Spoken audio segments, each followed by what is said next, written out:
ദൈവത്തിൻ സമ്മാനമാണു നിൻ സഹനങ്ങൾ. ഓർക്കുക കുഞ്ഞേ നിന്റെയുള്ളിൽ. ദൈവത്തിൻ സമ്മാനമാണു നിൻ സഹനങ്ങൾ. ഓർക്കുക കുഞ്ഞേ നിന്റെയുള്ളിൽ. കുരിശിന്റെ വഴിയെ നടന്നു നീ നീങ്ങുകിൽ ഭാരങ്ങളെല്ലാം നിസാരമല്ലോ.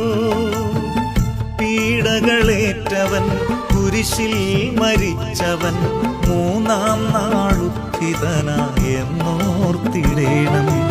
അലറുന്ന തിരമാലകൾക്കപ്പുറം ശാന്തതയുണ്ടെന്നോർത്തിടേണം. ക്ഷണിക്കാതെ എത്തുന്ന ദുരിതങ്ങൾക്കപ്പുറം സൗഭാഗ്യമുണ്ടെന്നോർത്തിടേണം.